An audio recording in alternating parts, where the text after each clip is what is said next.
नमस्कार दोस्तों, मैं हितेश सुथार। आज हम हिंदी व्याकरण के बारे में चर्चा करेंगे। सबसे पहले हम चर्चा कर लेते हैं हिंदी व्याकरण, हिंदी शब्द की। फिर हम आगे बढ़ेंगे कि भाई हमें पता ही नहीं है हिंदी क्या है, तो हम आगे पढ़ ही नहीं पाएंगे। तो हम सबसे पहले इस शब्द को ही देख लेते हैं कि ये क्या है। हिंदी व्याकरण हमारा आज का टॉपिक रहेगा वर्ण विचार। क्या रहेगा? वर्ण विचार। सबसे पहले हम इस शब्द की बात करते हैं हिंदी। ये हिंदी जो शब्द है वो फारसी भाषा का है। किस भाषा का है? फारसी भाषा का। इसमें दो मात्रा है ना।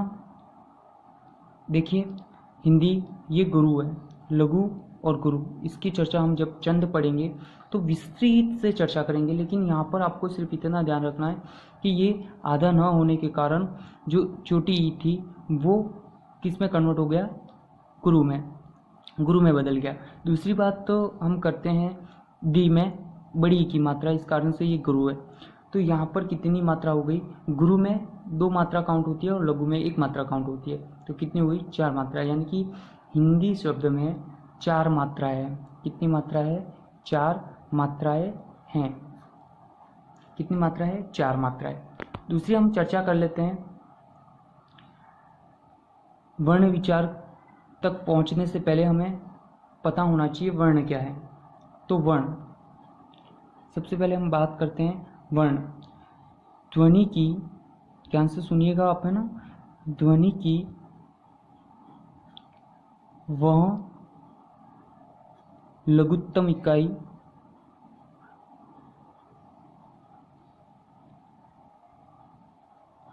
ध्वनि की वह लघुत्तम इकाई जिसके टुकड़े नहीं किए जा सकते, जिसके टुकड़े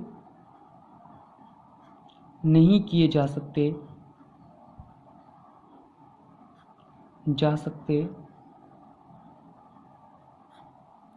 उसे हम क्या कहेंगे? वर्ण। जब हम वर्ण की चर्चा कर ही रहे हैं तो हम क्यों ना शब्द की भी चर्चा कर लेते हैं। शब्द होता क्या है? हमने वर्ण की बात की। वर्ण ध्वनि की वह लघुत्तम इकाई जिसके टुकड़े नहीं किए जा सकते। जैसे कि हम अ बोल दिया, अ, है ना। क्या आप इस अ के और टुकड़े कर पाओगे? क्या नहीं कर पाओगे। मैंने लिखा क, क्या आप इसके और टुकड़े कर पाओगे? क्या नहीं कर पाओगे। मैंने लिखा ख, है ना। क्या इसके और टुकड़े कर पाओगे? आप नहीं कर पाओगे। तो ये कहलाता है वर्ण। हम बात कर लेते हैं आगे कि वर्ण के बाद हम बात करते हैं शब्द की। शब्द होता क्या है? जैसे ही हमने पढ़ा वर्ण ध्वनि की वह सबसे लघुत्तम इकाई, वह सबसे छोटी इकाई जिसके और टुकड़े नहीं किए जा सकते। उसी तरह से शब्द की चर्चा करते हैं तो शब्द में वर्णों के सार्थक मेल को शब्द कहते हैं। वर्णों के सार्थक मेल को शब्द कहते हैं। वर्णों के सार्थक मेल को शब्द कहते हैं।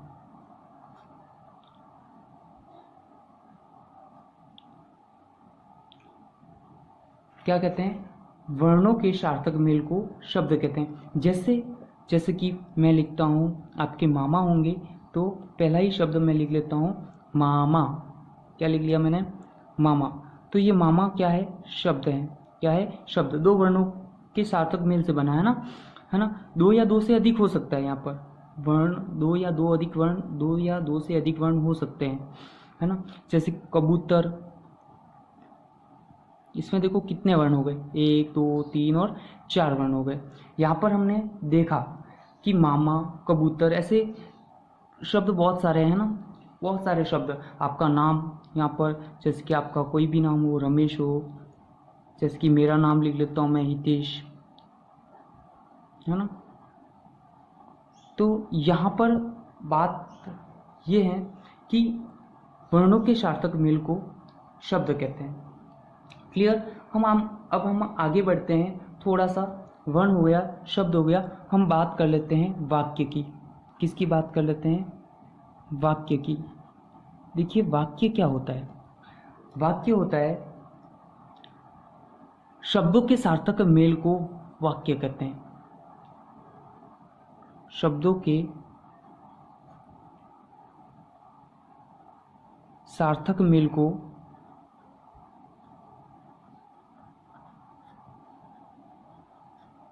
वाक्य कहते हैं।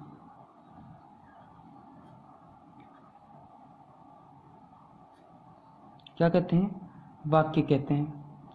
किसको वाक्य कहते हैं? शब्दों के सार्थक मेल को, शब्दों के सार्थक मेल को वाक्य कहते हैं। क्लियर? शब्दों के सार्थक मेल को वाक्य कहते हैं। जैसे कि आपकी खुद की बात करता हूँ मैं, कि आपका नाम होगा रमेश, या मेरा नाम ले लेता हूँ, मेरे पे ले लेता हूँ मैं, हितेश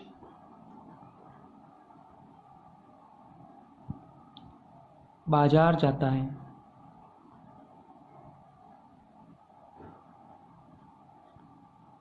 हितेश कहाँ जाता है?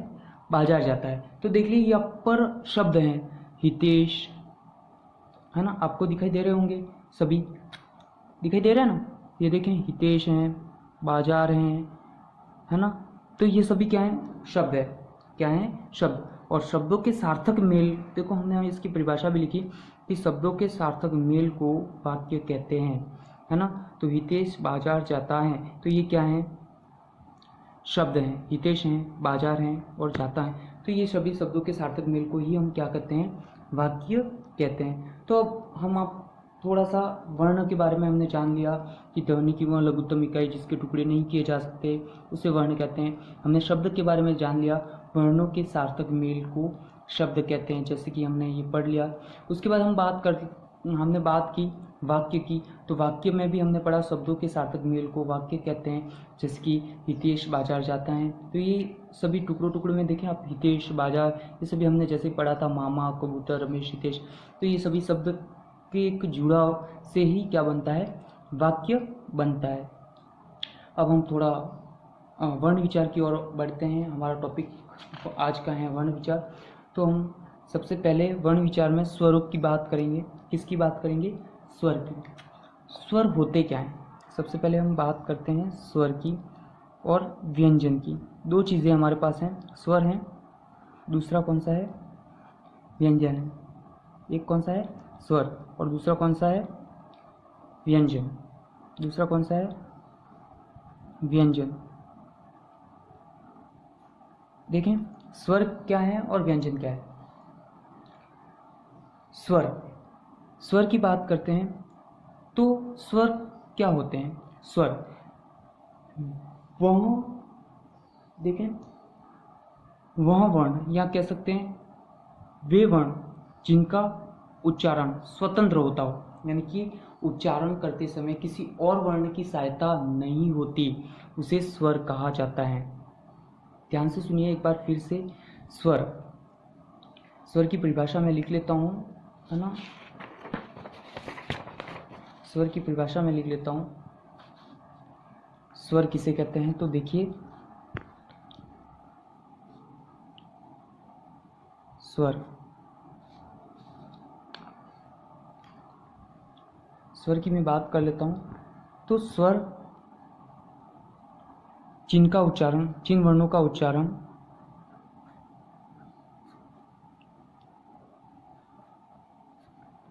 उच्चारण स्वतंत्र होता हो। कैसे होता हो? स्वतंत्र। जिन वर्णों का उच्चारण स्वतंत्र होता हो उन्हें हम क्या कहेंगे? स्वर कहेंगे। दूसरी बात हम करेंगे व्यंजन की। किसकी बात करेंगे? व्यंजन की। अब हम जब व्यंजन की बात कर लेते हैं तो व्यंजन में सबसे पहले हमने स्वर की बात की, तो स्वर में हमने क्या जाना कि जिन वर्णों का उच्चारण स्वतंत्र होता हो या किसी और वर्ण की सहायता नहीं हो उसे स्वर कहते हैं। लेकिन वहीं पर हम व्यंजन की बात करते हैं तो व्यंजन वह है जो स्वरों के बिना उच्चारित हो ही नहीं सकते, यानी कि हम यहाँ पर कह सकते हैं कि व्यंजन का उच्चारण स्वरों के माध्यम से ही संभव है। तो यहाँ पर हम इसकी परिभाषा लिख सकते हैं कि व्यंजन का उच्चारण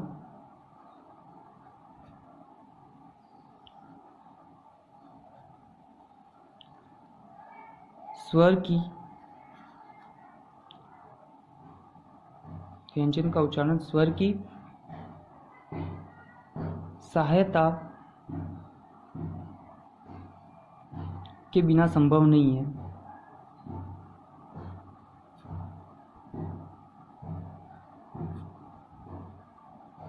अर्थात स्वर की सहायता से ही व्यंजन का उच्चारण होता है ना। तो देखें, स्वर, जिन वर्णों का उच्चारण स्वतंत्र होता है उन्हें स्वर कहते हैं, और जिन वर्णों का उच्चारण स्वरों के माध्यम से होता है उन्हें व्यंजन कहते हैं। यहाँ तक आपको समझ में आ चुका होगा। हम आगे बढ़ते हैं स्वर की ओर। तो सबसे पहला टॉपिक हमारा, हम अब व्याकरण के फर्स्ट चरण में आए हैं, पहले पार्ट में आ गए। तो हम यहाँ से हमारा टॉपिक स्टार्ट हो रहा है स्वर। स्वर क्या हैं, स्वर की डेफिनेशन हमने जान ली। अब हम स्वर कौन कौन से होते हैं उसकी चर्चा हम करेंगे। हालांकि संस्कृत में 9 ही स्वर होते हैं, लेकिन हमारी हिंदी में बात करें तो 11 स्वर होते हैं। कितने स्वर होते हैं? 11। अब ये 11 स्वर कौन कौन से होते हैं? तो ये 11 स्वर होते हैं, देखिए, अ,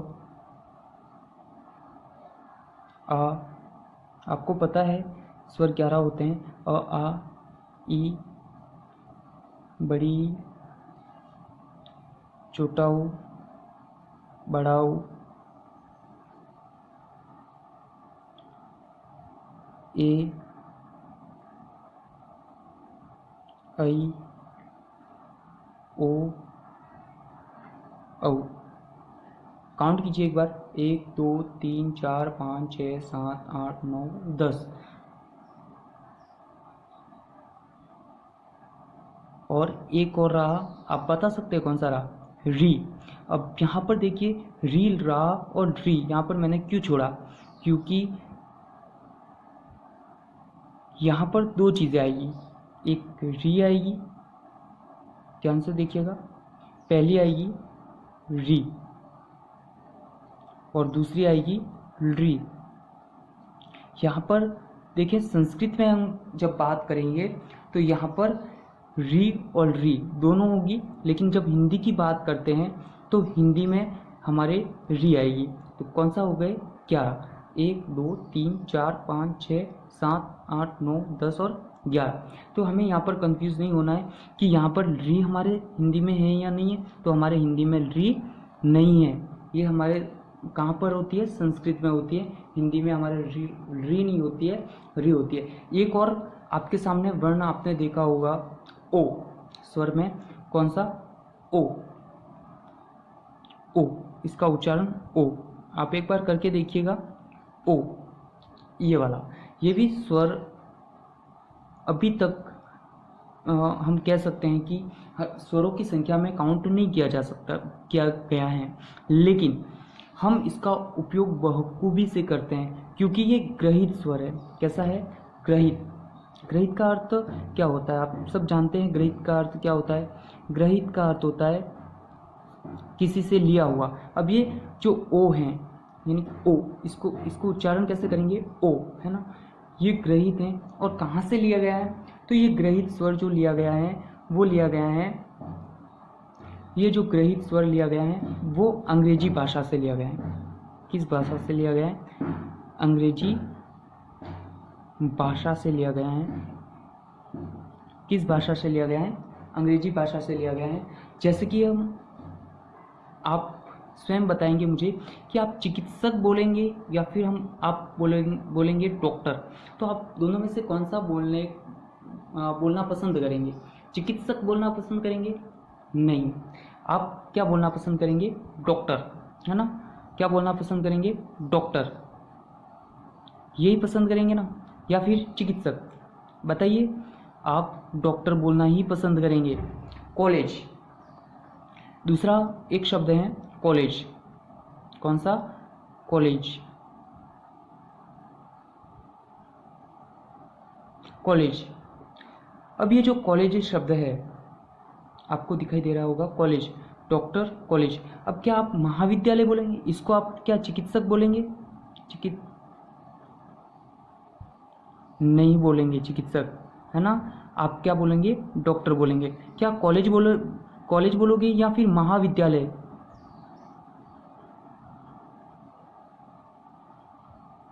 क्या बोलोगे आप? कॉलेज बोलोगे, महाविद्यालय नहीं बोलोगे। क्यों नहीं बोलोगे? क्योंकि हमारे ये एक व्यावहारिक रूप में आ गया है। इस कारण से हमने इसको क्या कर लिया है, इन शब्दों को भी ग्रहित कर लिया है। और इसी के साथ जो क के साथ जो आपका स्वर जुड़ा हुआ है वो कौन सा जुड़ा हुआ है? ओ। और ये क्या है? ग्रहित है। क्या है? ग्रहित। ग्रहित का अर्थ होता है ग्रहण करना, और ग्रहण करना का कहाँ से ग्रहित किया गया है? ये अंग्रेजी भाषा का शब्द है, वर्ण है, और ये अंग्रेजी भाषा के शब्द हैं। डॉक्टर, कॉलेज, है ना। तो ये शब्द हमने ग्रहित कर लिए, ग्रहण कर लिए।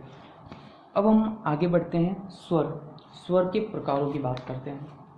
किसकी बात करते हैं? स्वरों की प्रकारों की। मुख्य रूप से स्वरों को 3 भागों में हम डिवाइडेड कर सकते हैं। कौन कौन से हैं? तो हम थोड़ा यहाँ पर लिख लेते हैं, स्वर के प्रकार।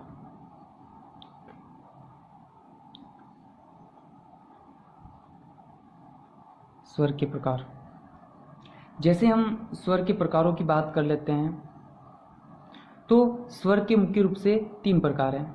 कितने प्रकार हैं? 3 प्रकार हैं। स्वर के मुख्य रूप से 3 प्रकार हैं। कौन कौन से? ह्रस्व, एक बार बोलिए, ह्रस्व, है ना। उसके बाद हम बात करते हैं दीर्घ, और बात करते हैं प्लुत।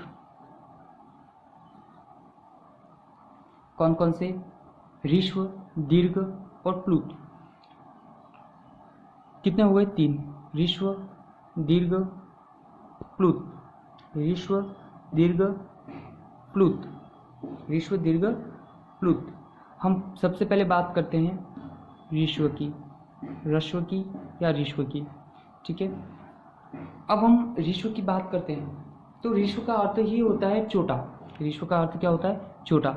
यानी कि छोटे स्वर कौन कौन से हैं? तो छोटे स्वरों की संख्या कितनी है? तो ध्यान से सुनिएगा, छोटे स्वरों की संख्या कितनी है।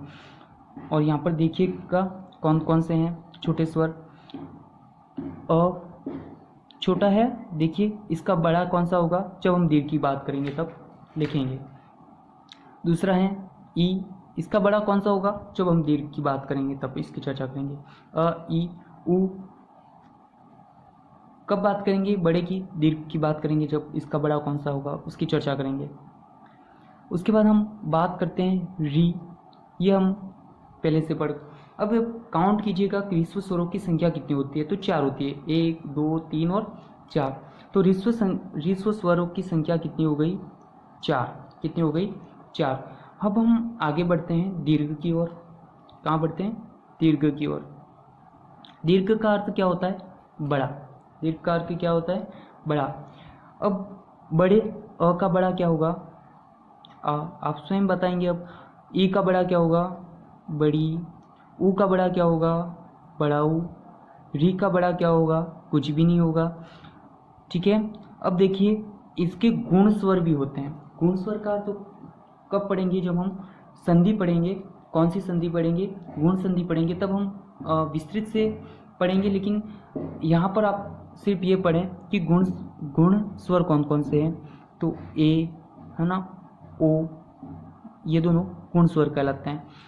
ए, यहाँ पर मैं वृद्धि स्वर भी लिख लेता हूँ, ए, ऐ, ओ और औ। देखिए अब इनकी संख्या कितनी हो गई? काउंट कीजिए एक बार मेरे साथ। 1, 2, 3, 4, 5, 6 और 7। यानी कि दीर्घ स्वर कितने हो गए? 7। 4 और 7 कितने हो गए टोटल? ये टोटल हो गए आपके 11। ये तो बात हो गई स्वरों की। अब हम थोड़ा उच्चारण स्थान की बात कर लेते हैं कि इनका उच्चारण स्थान कहाँ से है, कैसे है और इनका डिवाइडेशन क्या है। तो जब हम उच्चारण स्थान की बात करेंगे, व्यंजन और स्वर को साथ में ले चलेंगे। थोड़ा हम बात कर लेते हैं कि ओष्ठ के माध्यम से और जीवा के आधार पर इनका उच्चारण स्थान कहाँ कहाँ से और कितने भागों में इनको डिवाइडेशन किया हुआ है। तो हम बात करते हैं सबसे पहले ओष्ठ के आधार पर। किसके आधार पर? ओष्ठ के आधार पर। तो उच्चारण स्थान की भी बात कर लेते हैं। तो सबसे पहले हम बात करते हैं ओष्ठ के आधार पर। ओष्ठ के आधार पर, इनकी ओष्ठ का अर्थ क्या होता है? आप जो होठ होते हैं उसी को हम क्या कहते हैं? ओष्ठ, है ना। ओष्ठ के आधार पर हम इसको दो भागों में बांट लेते हैं। ओष्ठ के आधार पर स्वरों को दो भागों में बांट लेते हैं। दो भाग कौन कौन से हैं? तो पहला जो भाग है वो है वृत्ताकार और दूसरा है अवृत्ताकार। दो भाग हो गए। पहला कौन सा है? वृत्ताकार। दूसरा कौन सा है? अवृत्ताकार। वृत्ताकार वे स्वर, ध्यान से सुनिएगा, वे स्वर जब जिनका उच्चारण हम जब करते हैं, वे स्वर जिनका हम उच्चारण करते हैं, वे स्वर जिनका उच्चारण हम करते हैं, तब हमारे होठों की जो आकृति है वो वृत्त के समान हो जाती है। होठों की आकृति किसके समान हो जाती है? वृत्त के समान हो जाती है। इस कारण से उन स्वर को हम वृत्ताकार स्वरों में रखेंगे और ऐसे वर्ण जिनका उच्चारण करते समय होठों की जो आकृति है वो वृत्ताकार नहीं होती है, तो उन स्वरों को हम कहाँ पे रखेंगे? अवृत्ताकार में रखेंगे। तो सबसे पहले हम बात कर लेते हैं कि वृत्ताकार स्वर कौन कौन से हैं। तो मेरे साथ बोलिएगा एक बार आप, ताकि क्या है कि आपको याद हो जाए। ऊ बोलिए, ऊ बोलिए, ऊ, बड़ा ऊ। दोनों देखो आपके होठों की आकृति है वो वृत्ताकार बन रही है। बन रही है या नहीं बन रही है? देखें बोल के, ऊ, ऊ, ओ, औ। बोलिए, ओ, औ। देखिए आपकी होठों की जो आकृति है वो वृत्ताकार बन रही है या नहीं बन रही है? और एक हमने ग्रहित देखा था, ये देखिए मैं बता रहा हूँ वापस कि ग्रहित जो स्वर हमने बात की थी, ग्रहित स्वर की, ये देखिए, ये ओ। बोलिए इसको, ओ। पूरा ओ नहीं बोलना है, ओ। क्या बोलना है? ओ। क्या बोलना है? ओ। तो ये भी क्या होगा? वृत्ताकार होगा और अपने होठों की आकृति कैसे बनाएगा? वृत्त के समान। दूसरा अवृत्ताकार। बाकी जो भी आपके स्वर रहे हैं कौन कौन से रहे हैं? अ। बोलिए, अ। देखो अ में भी हमारे होठ कैसे बन रहे हैं? सीधे बन रहे हैं। बन रहे हैं या नहीं बन रहे? बन रहे। अब बात कर लेते हैं दूसरी, है ना, दूसरी बात कर लेते हैं। ये तो बात हो गई अ की। दूसरा जो आता है आपका आ, देखें आ हो गया। उसके बाद कौन सा आता है? ई। देखिए इनका उच्चारण कर रहे हैं तो हमारे होठों की आकृति वृत्ताकार नहीं हो रही है। बड़ी ई, ए, ऐ, है ना, ए, ऐ। देखिए ये सभी जो हैं अवृत्ताकार हैं और ये क्या हैं? वृत्ताकार हैं। तो ये यहाँ तक आपको समझ में आ गया होगा। अब हम बात कर लेते हैं एक इसी टॉपिक में कुछ राय है। क्या राय है? देखिए एक राय है हमारा प्लुत स्वर, राय है, तो हम उसकी भी चर्चा कर लेते हैं यहाँ पर, ताकि हमारा टॉपिक क्लियर हो जाए। प्लुत स्वर की चर्चा हम करते हैं। प्लुत स्वर देखें, थोड़ा यहाँ पर वापस देखें ऊपर, ये देखें ऋस्वर, जहाँ पर जिस वर्ण का उच्चारण हम करते हैं और जो समय लगता है, एक मात्रा का समय लगता है वो ऋस्व स्वर होता है, दो मात्रा का समय लगता है वो दीर्घ स्वर होता है, और जहाँ पर तीन मात्रा का जो समय लगता है वो स्वर होते हैं प्लुत। कौन से होते हैं? प्लुत स्वर होते हैं। यानी कि एक मात्रा का समय, दो मात्रा का समय, देखें एक मात्रा का समय, दो मात्रा का समय, और यहाँ पर तीन मात्रा का समय लगता है। तो यहाँ पर क्या हो गया? प्लुत स्वर में तीन मात्राओं का समय लगता है। जैसे कि ओम, बोलिए ओम, है ना। ओम का उच्चारण जब हम करेंगे तो ओम का उच्चारण करेंगे तो वो तीन मात्रा का समय हमें लगता है। ओम उच्चारण करने में कितने मात्राओं का समय लगेगा? तीन मात्राओं का समय लगेगा। तो ये जो प्लुत स्वर है वो कौन सा है? ओम, है ना। इसको ऐसे भी लिखते हैं ओम, है ना। तो दोनों तरफ से लिख सकते हो आप, ये तो बात हो गई प्लुत स्वर की। एक छोटा सा टॉपिक स्वर में और रहा है जिसको हम स्वर के साथ ही पढ़ते हैं, वो है अयोगवाह।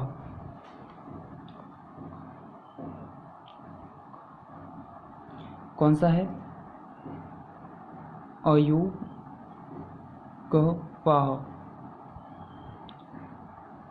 आप बता सकते हैं अयोगवाह कौन कौन से हैं? दो हैं, देखें अयोगवाह दो कौन कौन से हैं। एक रहा हमारा अम, दूसरा रहा अ। दो हैं, एक अम है, दूसरा अ है। ये जो अम है वो क्या है? अम है वो है अनुस्वार। क्या है? अनुस्वार। और अ जो है आपका कौन सा है? विसर्ग। अब जब बात कर लेते हैं दोनों के उच्चारण स्थान की, तो ये जो है अम, उसका उच्चारण स्थान है नासिक, यानी कि नाक से इसका उच्चारण होता है। विसर्ग कंठ से, इसका उच्चारण कहाँ से होता है? कंठ से। तो नासिक अम और अ, ये दोनों क्या है? अयोगवाह। स्वर कितने हैं हमने बात, ये हमारा आज का टॉपिक क्लियर हुआ। स्वर से लेकर हमने आज चर्चा की। देखिए हम वापस रिवाइजेड कर लेते हैं। हमने सबसे पहले बात की वर्ण की, ध्वनि की, वह लघुत्तम इकाई जिसके टुकड़े नहीं किए जा सकते। फिर शब्द की बात की, फिर उसके बाद हमने वाक्य की बात की, उसके बाद हम शब्द वर्ण की बात की, शब्द की बात की, वाक्य की बात की। उसके बाद हमने स्वर क्या है, व्यंजन क्या है, उसके बाद हमने स्वर कितने होते हैं उसके बारे में हमने चर्चा की, है ना। उसके बाद हमने अयोगवाह के बारे में चर्चा की, और उसके बाद हमने बहुत सारी चर्चा आज कर चुके हैं हम। और अंतिम रूप से हम बात कर लेते हैं, अगला जो हमारा नेक्स्ट टॉपिक होगा वो व्यंजन से होगा। तो हम अगला जो मेरा वीडियो आएगा वो व्यंजन से होगा, सिर्फ और सिर्फ व्यंजन से। Thanks for watching.